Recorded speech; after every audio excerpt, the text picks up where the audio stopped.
I'm here in lovely Florida. It's a very nice night, and we're going to talk just for a few minutes, not for long, about maybe the lady with the red lipstick. You know who she is. And Melanie Gibb a little bit. I know that I've been talking more about Melanie Pulowski, but tonight I want to just share some ideas that I have regarding Melanie Gibb. So I'm just trying to find if I'm online or not. And how are you all doing? I hope everyone's doing well. Can someone let me know in the chat? Can someone let me know in the chat? I don't know why it does that, but it does do that.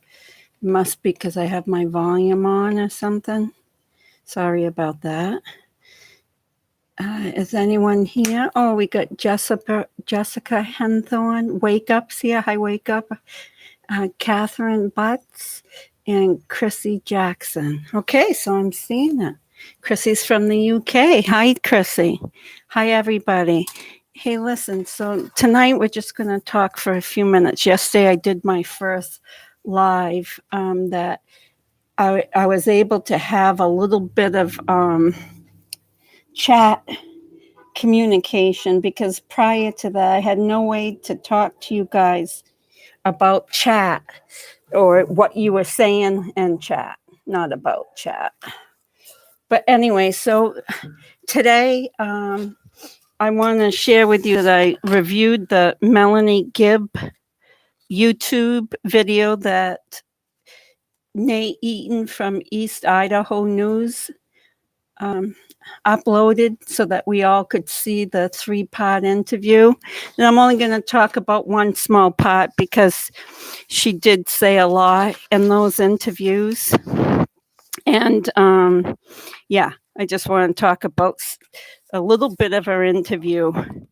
And so to start, I want to say that she said that Lori was not nervous at all. So when the children did go missing, when all of the two kids went missing,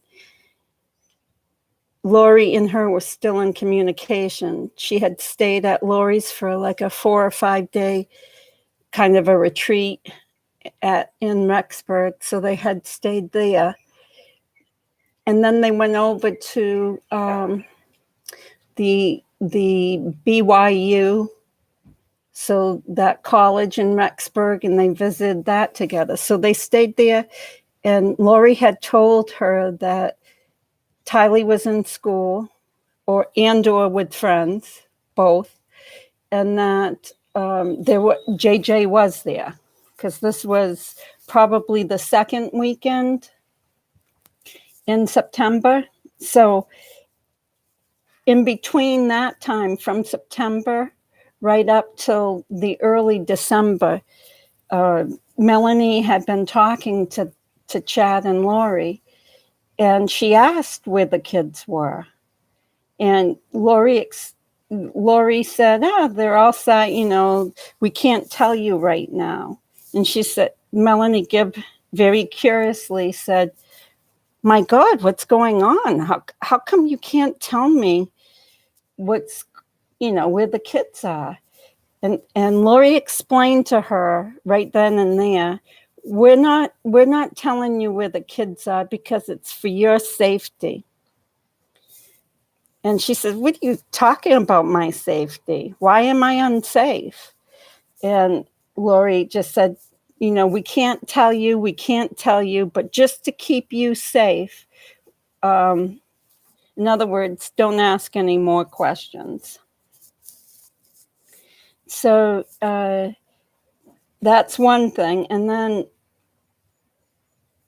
in that conversation, and that's why it's really pertinent, she told Lori and Chad that they were evil. And she certainly made it very clear that, in her opinion, they had become evil. Because at this time, this last conversation, she had been to the police, and that she had had reported anything and everything that she could to the police.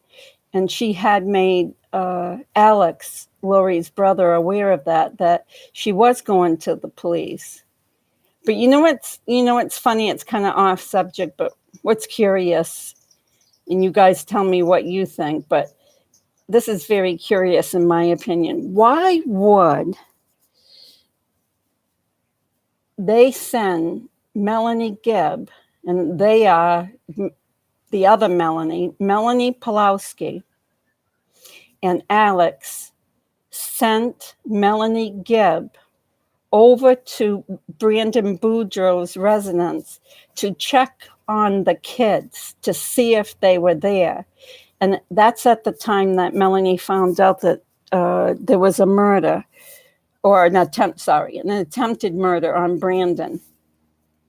So my question would have been is, hey, if I had been Melanie Gibb and someone said to me, go over and check out this neighborhood where my kid's supposed to live, like go check to see if they're there. Then afterwards, if I found out that they had sent me over without the knowledge that there had been a drive-by shooting at that house, I would go through the roof. I'd be like, you're willing to risk my life? So that I can do your PI work for you? Why wouldn't you go over yourself? And that's when Alex said to him, oh, yeah. Alex said to Melanie Gibb, he said, oh, yeah, we've heard about that drive-by shooting or that shooting that supposedly happened to Brandon, but we think they're trying to blame that on us. That is the craziest thing ever, because why would anyone be trying to blame a shooting on Alex and Melanie Pawlowski? It's so crazy. Obviously, they did it, but what an excuse to give to Melanie Gibb.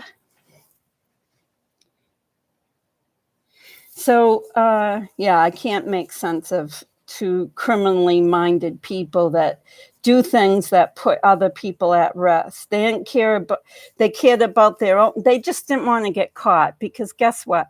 Melanie had some type of restraining order on her at that time. She had already been arrested, and a restraining order had been put on her through that incident up in Utah when she was trying to break into Brandon's parents' house, on the guise that she was there to get her kids or see her kids.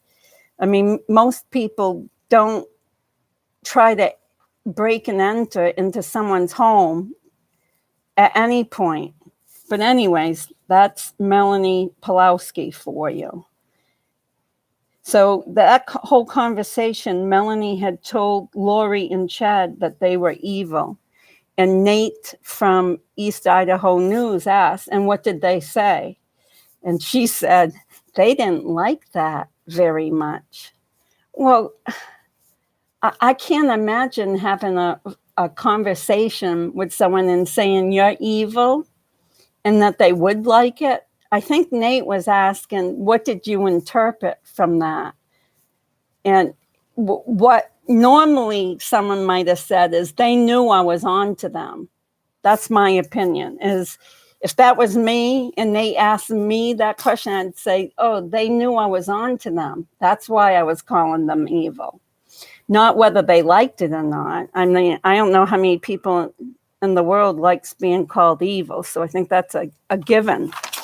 But anyways, then she said she saw the commercials. Melanie Gibb said she saw the commercials. She saw the pictures of Chad and Lori on the beach in Hawaii, like living it up, while she was also seeing the news reports that were asking where the children were. So she was dumbfounded. She was like, what's going on here? The kids are missing, but I'm seeing news reports of Chad and Lori smiling, dancing, playing musical instruments, and having a great old time in one of the most expensive vacation areas that you can go in. And we all know why they could afford that. She had the $6,000 a month from Tylee and JJ, even though they had been killed practically like 3 months prior. So she was still collecting on their benefits when they were actually living. And then, of course, Chad had gotten the $430,000 from his wife's life insurance policy. So Lori, so to swing to the other Melanie, I guess I'm going to be swinging back here and back and forth from one Melanie. Nate asked him, well, Melanie Pulowski says the opposite. He said, Melanie Pulowski says that Lori always has a plan and that they're very safe and that we'll be embarrassed because all of us community members, if that's what you want to call us, all of the countries in the world that's concerned about the children are going to be very embarrassed to see that Lori is a perfect mother and that her plan is always, locked down, solid, and she activates them and she follows them through. But that's so crazy for Melanie Pulowski to say that. How can you have a plan to hide your kids when not only the government is looking for them, but their relatives are looking for them? Just because she's a parent doesn't mean she has the right to take the children, especially if they're minors, away from other relatives that have had especially the grandmother and grandfather.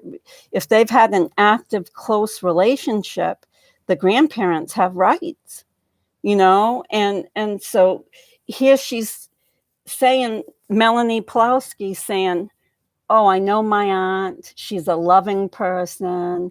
She's the best mother ever. You ever heard that term before? I love that term, the best mother ever. When someone tells you that, I'm going to share something with you. Beware. Because sometimes these best mother titles come from the show that the person is putting on. And I'm not saying all the time, there are the best mothers. There's beautiful mothers out there, people that would risk their lives and would develop a good plan. But we all know now, Lori wasn't the best mother. But that's what the family kept inundating us with, that Lori was the best mother. And Melanie Pulowski being a part of that little public relations scene. See, we all thought, we were all thinking, the whole country, the whole world was thinking, these kids are dead. But we wanted to have hope. So we kept just a small compartment open that had hope in it. And then here we go. They come on. And they come on 48 Hours. They come on Dateline. They come on East Idaho News. They were on local stations in the Phoenix, Arizona area.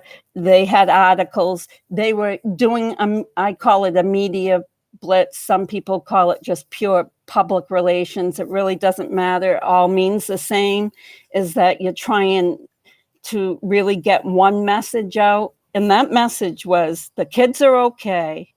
That Kay Woodcock is crazy, that she's actually told people that she's going to harm the kids or harm Lori.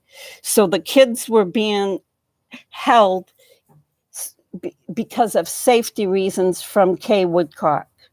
That's what they were inferring. If you go back, and I don't know how many of you have seen the videos with any of Lori's family. And when I say any, that means Summer Shitlett, that means Janice Cox, her mother, and that means Melanie Pulowski.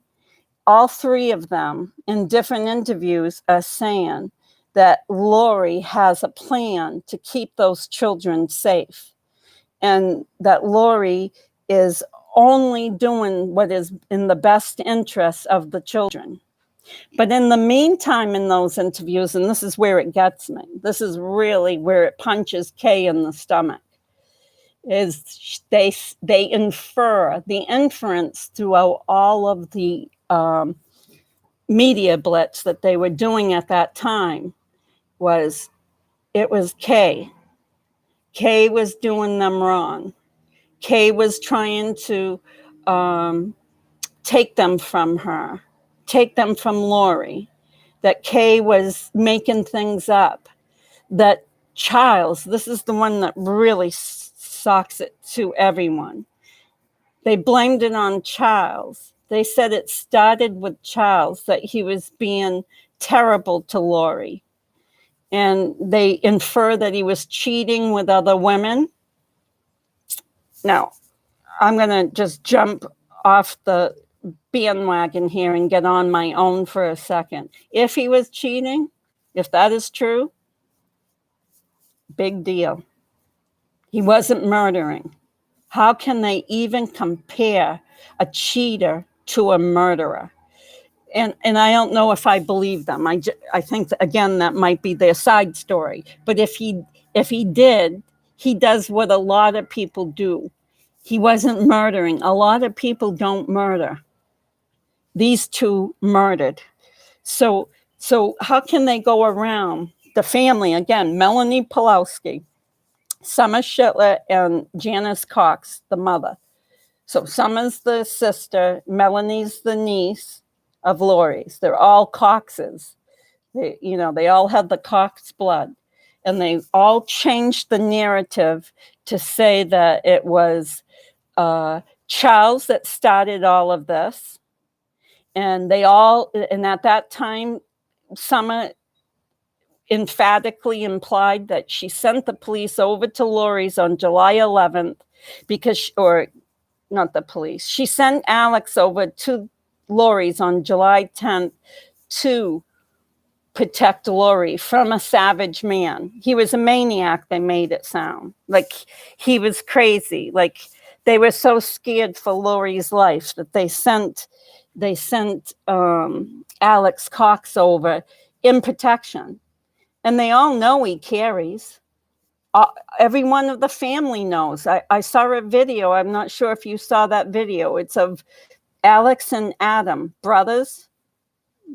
Adam's Zach's father.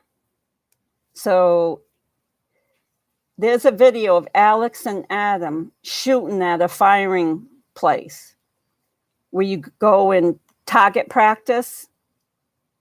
And then Adam, the brother, was saying about Alex is not only is he a smart guy, but he's one of the best shooters around. Well, God bless for Brandon Boudreau, because I don't think that's a warranted title either, that he's the best shooter around. So we're back on to what we were on last night. And basically what I'm going to say to you is, one, I will not acknowledge that the Coxes wrote any kind of statement about JJ and Tylee. I just can't acknowledge it. I'm not going to say it. I'm not going to, speak of it. It doesn't matter to me, because I read the language as they're leaving their minds open till this goes to trial. So they're still planting the seed that there's an explanation that would acquit or make their sister, their daughter, innocent of deadly murders. They're still playing games in the media. This was something some of the YouTube creators have been reading that letter. I read it, but I'm not going to repeat it because in my opinion, it's doing exactly before when they were saying Lori had a plan. Well, now, does she have another plan? Does she have a plan to try to get out of the trouble that she's in?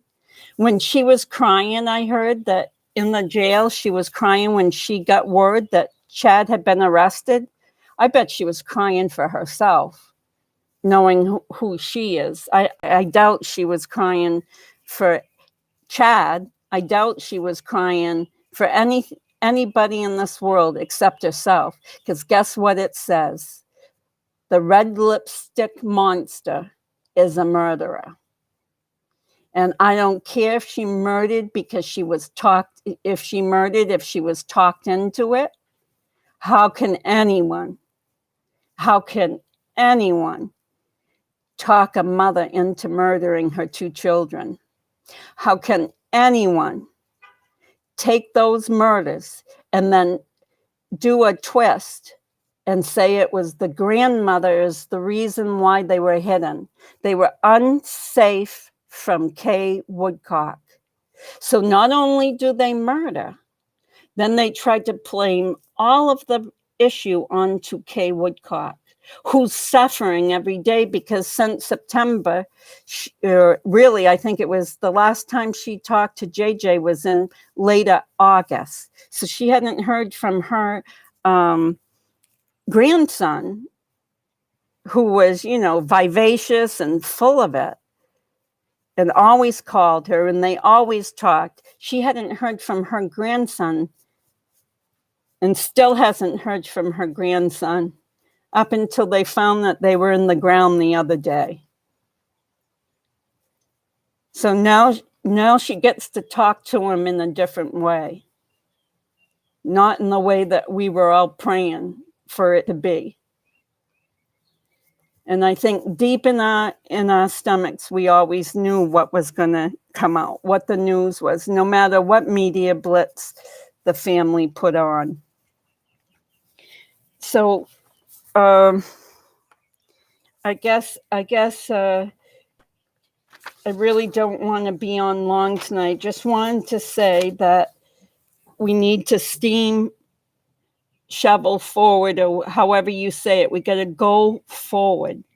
We have to find a way to start to break down what Chad and Lori had done over in Rexburg to get people thinking differently.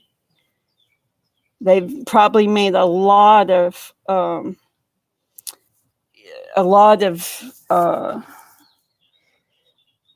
chaos over there in the point of minds. Messed up a lot of minds over there. People were believing their stories. People were believing that the children were in harm's way. And they were still communicating to the world like they were innocent. I saw that interview of Chad over in Hawaii when the reporter said, "Are your kids safe?" And yes, Chad shook his head and said, "Yep, the kids are safe." That was in like January. He is a nutcase. I mean, it would have been better off if he said nothing, but no, he nodded and said, "Yeah, they're safe." Yeah, it was the only time he really spoke. But it was, yeah, this kids are safe. As I said last night, I don't want to hear anything about the details of the actual murder. It's too gruesome for me as a person, considering their young children and considering I have a granddaughter the same age as Tylee. It could have been, if we lived in that area, my granddaughter could have been Tylee's friend. And here Tylee is no longer here because of the pain in the neck people who think that they rule the world. trying to put it, I don't know if you can see the sunset. Yeah, I don't know if my camera probably doesn't pick it up, but the sunset is beautiful here. So anyways, guys, I want to keep on trying to educate the Rexburg area. My granddaughter did a short announcement last night to reach out to anyone that comes onto these YouTube channels, and she asked people to go get help, no matter what the contact that the people have had with Lori and Chad. If you've had any contact, I'll repeat it. If you've had any contact with Lori and Chad, please call your local helpline and they can refer you to someplace. Go to someone that you trust. Go to a social service provider that you trust in your area. If you've had any bit of contact with those people, you need to talk about it, and you need to make sure that they haven't influenced you, or nobody that they've influences you, because it's a mushroom. It starts out with Chad and Lori, and it just spreads higher and higher up the chain of, a particular church. So yes, I'm repeating that. Please reach out. Someone did put a link to some cult services on my granddaughter's video that she did on my channel last night. So there's I think there's 2 links. If you've had any connection with a cult, to reach out for help. And the other thing is obviously, if you know more, if you're more connected than just casual connections with Lori and Chad, please call the police and let them know, that you might know something. Don't be afraid. And know that, of course, cults only operate from the point of fear. They subtly make you fearful. So if you are feeling fearful, or if you're feeling that you're too uncomfortable, take some time and try to muster up some strength and reach out to whoever can help you, because there's plenty of people that will help you get out of whatever you're in. And also remember, cults throughout the years have started, and some cults turn out good and they become religion after years. So just hearing the word cult doesn't automatically identify people as bad or evil or any of the things that we can sometimes think of the word cult. There's plenty of cults that started out as a cult and then ended up being a religion over time. So take that into consideration. If you have been involved with the Lori and Chad, they have demonstrated to us clearly what a cult is. There's no guessing in any of this.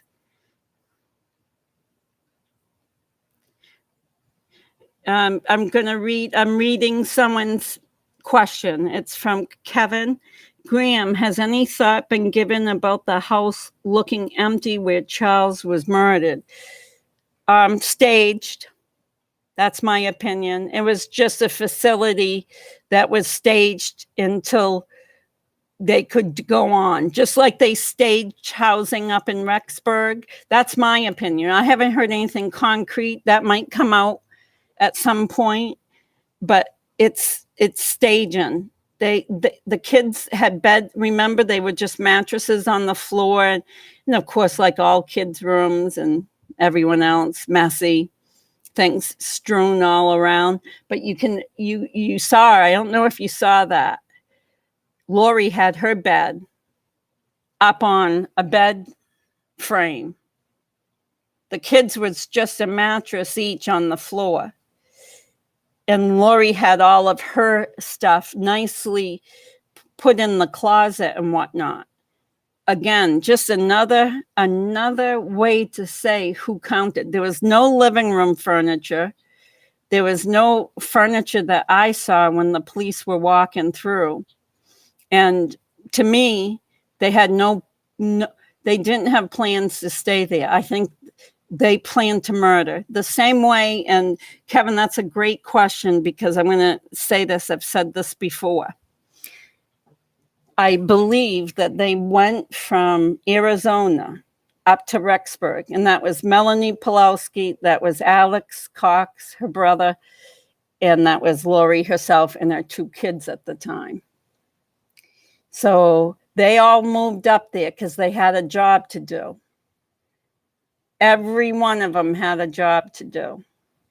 And that was to make sure Tammy Daybell did not live. And you notice as soon as that job was done, within just a few weeks, they were gone. They scrammed right out of there. Melanie Pulowski and the guy she knew for less than 10 days ran to Las Vegas to get married. Lori and Chad ran off to Hawaii. Alex went back to get married within hours. It wasn't even a 24-hour period. It was within like maybe 3 hours, 4 hours from each other. Alex and Zulema got married first, and then Melanie and Ian got married second. So their actual marriage dates are different days, but they're only really hours apart, because you know those wedding chapels in Las Vegas stay open all day, all night. They don't close for exactly that reason, so they can make business in the middle of the night. So yeah, and then but they came back and they had a swim party. Oh, they never. Came back from the police station. Yes, they had a swim party that night. Yes, they came back. My opinion, Summer was there too, I heard. My opinion is they thought they were going to get $1 million. So they all met Alex, Summer, Lori, and whoever else to divvy up the $1 million. That's my opinion. That, of course, they came back. Yeah, after the police. Yeah. That's a good statement, Kevin. Why would the police let them back at a scene of a scene if they didn't identify it as being solved? They've always kept that case open, even though Alex said it was self-defense. The police never closed the case. So, good question. Why did the police let them go back? Why didn't she take some of the $35,000 that she stole in one yank from him and go get herself a hotel room? Why didn't they make her? Yeah, and they had a swim party. Okay, I wonder if they thought Marion would prevent them from having to testify against it. Yeah, and I also heard, Madison, that they thought only couples could be part of the 144,000 second coming of Jesus. So it might have been twofold. It could have well been twofold, that they needed to be married for the 144,000, and it also benefited them for the testifying. But when it's a case like up in Idaho with child abuse, that law doesn't exist in Idaho. If it's under the child abuse umbrella, which this is, obviously murder of children, then that law will not prevent them. But what can happen is they can do the Fifth Amendment. So I don't really, someone can call them to the stand and then they can take the Fifth Amendment. So either way, they don't have to speak. Yeah, stop religious fanatic radicals. You're 100% right, Ricart. Yes, 100% right. Stop religious. And guess what? You know as well as I do, usually religious people, I'm not going to say all the time, usually religious people really want to do what's best for the world and best for their families, best for society. It is only a few that ruins it for everybody else. So, you know, and it's only a few that that's selfish, that they thought that they were going to live for eternity. I wouldn't want to live for eternity. What the heck is wrong with them? I mean, they really thought that they'll never die, that they'll just recycle from, and they'll never die. Any word on what prompted the second search? Which second search? Wake up. I don't. Oh, good. Madison, I hope they had a moment of clarity. I hope there was something that prompted them. I hope there was anything that prompted them to do the right thing.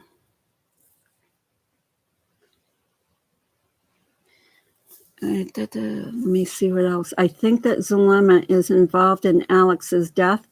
I agree, Patty Cake. She has been changed her name many times and has passed drug abuse charges. Yes, I heard that not only drug abuse, but I heard that she actually was a manufacturer of drugs. Yes. Zulema is a former, here we go, methamphetamine addict. They are surely delusional because it gives permanent brain damage. So far from God, Jesus so loved the children. I am tired of them using the LDS faith. They aren't any part of LDS faith. Spouses don't testify in court against their spouse. Okay. Yeah, I know in most states, but Idaho doesn't have that law, from what I was told by an attorney, that Idaho doesn't have the law if it's under a child abuse case. If it's any other case, then that law exists in Idaho. And if that's an LDS policy, it's not going to take any hold in the courts. Because I don't know how much of this religion stuff they're going to let in. You know, like, where are they going to draw the line? I think Lori spilled her guts finally. Bobby is sick of sitting in jail. Oh, yeah, okay. Yeah, well, yeah, no, then why was she crying when she heard he was arrested? That's word on the street. That's nothing I heard from someone that had a document that read it off a discovery paper or anything like that. So that's just hearsay that she was crying her eyes out in jail. I don't know, Bobby. I heard from that attorney that she was talking to him for hours on end. I never knew that you could talk to your husband while, you go to jail and you can sit and talk to them for hours. I guess if you have the money. Patty and Madison are onto something. Zulema was too convenient to be around while Alex died of natural. Yeah. Oh, yeah. And who set up that marriage? They're all set up marriages. What about Melanie P? You mean involved with his death? Pitching a fit because they are caught in mortals after all. Oh, yeah. You're right. They are pitching a fit. And I'm pitching a fit because, as I said before, we got to go on. We got to go further. We got to do that education. And I've gotten some good response back from people. I haven't had time to read everything because I've gotten volumes of responses, but I've gotten some good responses about ways to get some education up in that area, because obviously Chad's had a long time. If you heard that video that I did, the very first video a week ago that I did was on Matt Daybell's, his brother's decision not to have anything to do with Chad because of his ideas and his writings and his publishings of his own work and of others' work. So Matt Daybell had, said goodbye to Chad many, many years ago. Oh, okay. Yeah, it was the first, whatever in the series since I started. I started last week. I had made videos before on the Nicole Kessinger and some of the other cases. I've done other, but as far as this case, the first video that I did was last week. I think it was last Wednesday. And maybe it was the Wednesday before. I might be. No, the last Wednesday. I'm right. So like 10 days ago or something. True Crime Linda reported that today. I don't know where she got her information. That was what prompted the search warrant. Reported what, Linda Lou? I think she told Bobby didn't have her lip gloss. Wake up. I heard the neighbor reported several unordinary bond fires at Chad's in the backyard last fall when the kids went missing 2 or 3 in the spring. Yes, I've heard all that. That was actually on the news, that there's been a lot of, that was on Court TV. If someone hasn't seen it, that was on Court TV news, that they reported that there was a lot of bonfires going on. That was unusual. It was a young person that was interviewed. I mean, he was like somewhere in his 30s, maybe. They interviewed some neighbor. So, Linda Lou, True Crime. Okay, I already read that. Pigeon Effect. Oh, Jessica asked, what about Melanie P? What were you saying? Were you responding to something that I was saying and I missed it? Yeah, and I agree with you, Madison. It might have been a family member that reported them. And you tell me, when did Chad and Lori have time to dig the holes as deep as they obviously were dug? To call in excavators? Now that's maybe I'm naive, but I didn't know they had to call in an excavator to come dig out a grave site. I hope that meant just after the fact to see what was in the surrounding area. Yeah, Melanie P. She could have, because her cousin, Zach Cox, so that's Adam's son, made a statement 2 months ago or so saying that she knew where the kids were. He put that on a Twitter thing. He put that on a Twitter to one of the news stations, that his words were that Melanie Pawlowski is the biggest liar, that she's part of the cult, very involved in the cult, and that she knows where the children are. So that was Matt from Zach. And Zach used to live with Lori and them because he was in college in the Phoenix area, living with all of them, living with the kids, living with Lori and Charles. So he had the insight. He's the only one. Melanie Gibbs said she was very close to her. And she's probably right, because Lori probably shared a lot with Melanie. But the deal is Zach lived in the house. And he must have seen and heard a lot. I am very interested in what he's going to say come trial time, because he's on the witness list.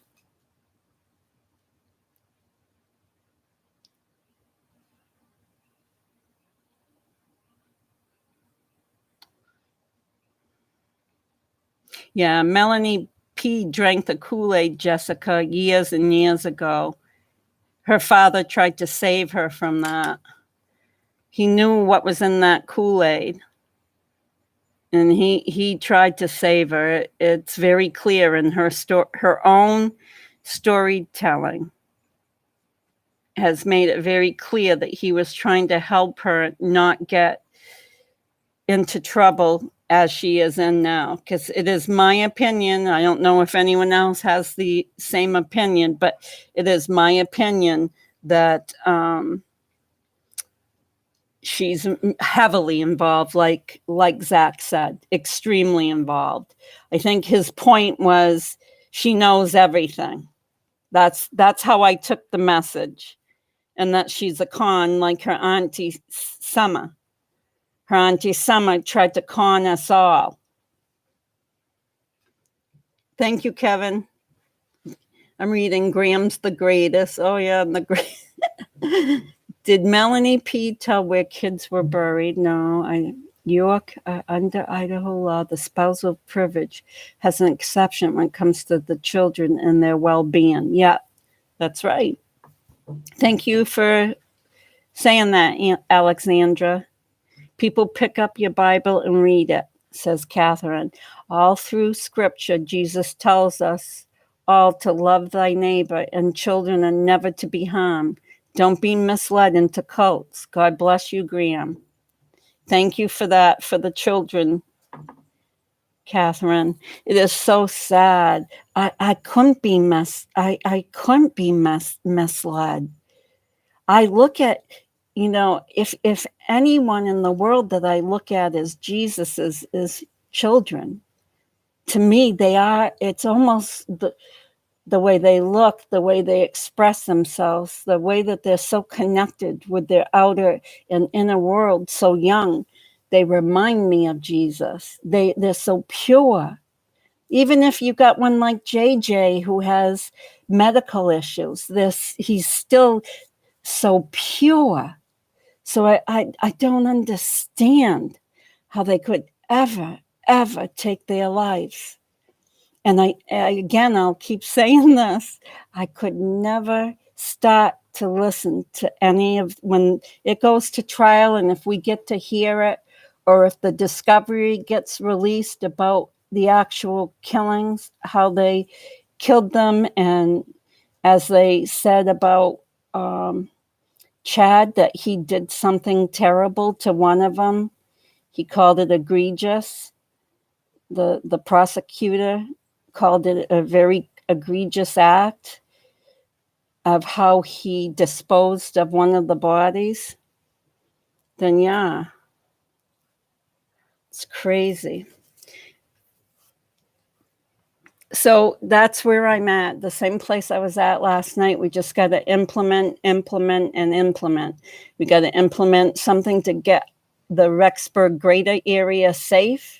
We got to make sure that any teachings that Chad has taught are extinguished, that people in that community, they should be having group meetings and talking about the teachings of Chad. They shouldn't be sitting home. I guess they got to because of COVID-19, but they should be having some type of real extreme education. The only way you change things is through education. And so they really need to be doing that. And they also need to be making sure that any of the people are involved aren't trying to get out of what they've done. And that's, again, the police have that charge, nobody else. But yeah, they got to make sure that the people that have done the horrible things aren't getting out of it. Been a grave digger for years. Yeah, I bet he could, even though he was out of shape, I bet he could still, once you know how to dig them in a certain, fashion, I guess I would assume you never lose, like, what way is the quickest way to dig? They had to have done it in the middle of the night, obviously, right? And it looked like it was open there, no trees. So it's like, not only had they had to have done it in the middle of the night, they had to do it in the open, unless they put a shed or something that didn't have a bottom and then dig in the shed or something. You know what I mean? But they couldn't have done it in the daylight, of course, unless, I don't know. I don't know. I can't fathom how they did that. The morning the court TV guy said, watch them on Alex, since he is, they're going to blame it on Alex. Yep. Yes, you're right. That's exactly it. They're going to, everything's going to go to Alex. And I guess Alex must have paid rent, huh? He must have said, hey, Lori and Chad, I need, you're married. You got married, what, November 5th? So I'm your brother-in-law. I've killed your kids. So let me pay rent and I'll use your yard, right? Right, Chad and Lori, get out of that one. They're not going to get out of that. No, Zalama, I thought was in Arizona. Yes, a lot of bare spots on Chad's property. Yeah. You can see it? You can see the sun? Oh, good, because I can't see it on my screen. I must not have like a high resolution because I can't see the sunset. But I did point it that way so you guys could see, because it is beautiful. Sometimes, it's unbelievable, the colors. That's why the 10 commandments are so important. They were not nailed to the cross. If Chad had followed them, they wouldn't be here in this mess. Chad made his own commandments. That's the problem. He didn't believe in the 10 commandments. He made his own. And he's got followers, and that's what's important for us to remember, that it isn't just Chad and Lori, Melanie Pulowski, Summer, and the Cox family. There's more. And we talked about that last night. How many more? And how are we going to outreach them? How are we going to get these people to understand that all of the teachings about zombies don't exist, about probations, about multiple marriages, all that stuff. I mean, it's so crazy. I can't even think that you have to teach people. It's almost like saying to children, what you see on TV isn't true. Well, what you hear from Lori and Chad is not true. So just okay. So anything else? Does anyone want to add anything in before I close up? I mean, do you have any subject? I mean, I thought what was important is to remind us we got to be working on the Rexburg general area. That's really important to keep that message strong. Because there's one thing having a tragedy, but if there's not cleanup after a tragedy in extreme education, then we're going to see ourselves right back in this place. And it could be a neighbor of Chad's, could be a neighbor of Lori's. You see how supple Melanie Gibb was. I mean, she's the best example of how supple people can be. I don't know. I mean, when would you have called the police? If you had been Melanie Gibb, at what instance would you have called the police? She knew that they were planning to kill Charles, because they were very clear to him that if he got in the way of the 144th second coming, 144,000 people that were going to be left after the second coming of Jesus. Yeah. How many of you online were one of that 144,000? I wasn't. They didn't come to me. I would have given them the look like I do a lot of people. I give them the look like, are you for real? Yeah. So 2 things, guys. We got to work on what I said about Rexburg area, and we also have to work on the other tragedy that Charles got murdered, even though he had reached out to the right place and he had told everybody. He had it written down in those committal papers for Lori, and they laughed at him. That's all they did. They probably, that community mental health center probably were on their lunch in the lunchroom laughing about what Charles had written those committal papers and saying, gee, she wasn't delusional. She didn't meet any criteria for committal. And they were probably friggin' laughing about it. And I'm telling you, that's how they are. They joke. I've worked around psychologists and emergency workers, and they joke about people's reactions to people that are screwy, and not only their reactions, but they also joke about the actual, I'm trying to think of the word, symptom of the mental illness. That's what I was trying to say. Yes, Satan is always counterfeit of Christ. Got to pay attention to those commandments if you have questions. Who would kill the hunk of a man, Charles, for grumpy Chad? Oh my God, he knew where this was heading. I'm in northern Utah. Whoa, you're close, huh? You're not far from the holy area of Rexburg and Salem, and I guess that's why Chad moved up there, because he deemed it like in a holy area where the 144,000 people were going to congregate around the second coming of Jesus.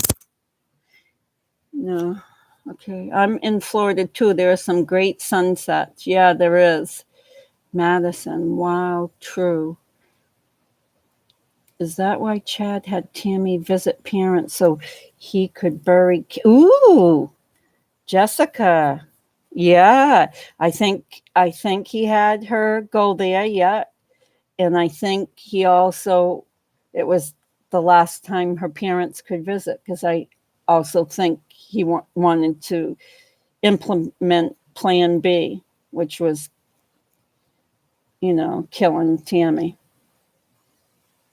He already got Plan A on the way. So, yeah, that's sad. It's sad to think that. Yeah, she went a weekend, Jessica, is that right? She went for a weekend to visit her parents in the Salt Lake City area.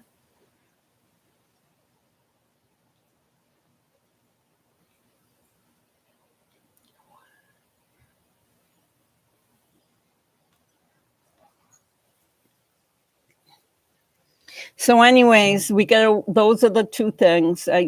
We got to honor Charles Vallow. We got to have a Charles Vallow Day real soon to honor him for he was on his way to protect the children.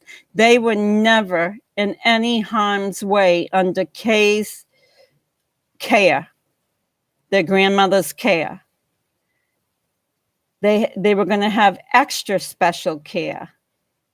They were only in harm's way under Lori and Chad's care. It is evident.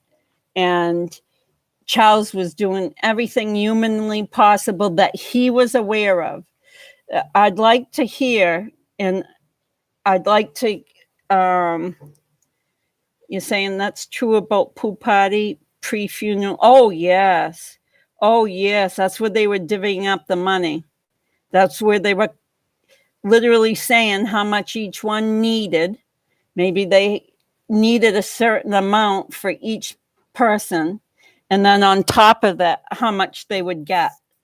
So if they needed to pay off a mortgage. I heard Summer had gone through a divorce in the last couple of years. So I don't know what her financial situation is. And yes, why would they kill Charles? He was so good to his children, not only his children under the roof with Lori, but his two boys. He was so good to them. And the way she told him to text the next day, she texted the message. She texted the message that their father had died. And they asked how, and she wouldn't reply. And she told Melanie Gibb 4 days after. And she told JJ's school that he had a heart attack. she could just whip out the lies as quick as we, can speak. They come out so eloquently, just like her niece. Her niece was one lie after another. She knows Lori isn't a good mother. You bet your bottom dollar that she has the inside view of how Lori really was. She was just in the mode of protection. So that's what we got to do. I'm going to end this now, guys, because I've gone on much longer than I thought I would. That was going to be on for like 15 minutes. But anyways, you guys have a great night. Please give your prayers again to Kay and Larry, the grandparents. They're suffering. They have to be. Kobe Ryan, their brother. Zach, their cousin who lived with them right before Charles got murdered. The two boys that Charles had with his first wife. Pray for them all because they have to be suffering so much. And that's why I think it's on our shoulders, and it should be on our shoulders to move forward and to make some moves in the honor of everybody that was harmed by them. So with that said, keep faith over fear, guys. Don't let any time fear take over faith. Always faith over fear. Have a great night. Thank you for coming. I really appreciate it. I really appreciate all of you coming and liking my video and subscribing and sharing it with others. I don't know Brandon's father, but I know he lived in Utah because that's where Melanie tried to break in. She tried to break in Brandon's father's house. She went down with the hitman in her car. Alex was in the car, in the truck, and she walked up into the house, and he called 911 because she was trying to get through the house into the house through her garage.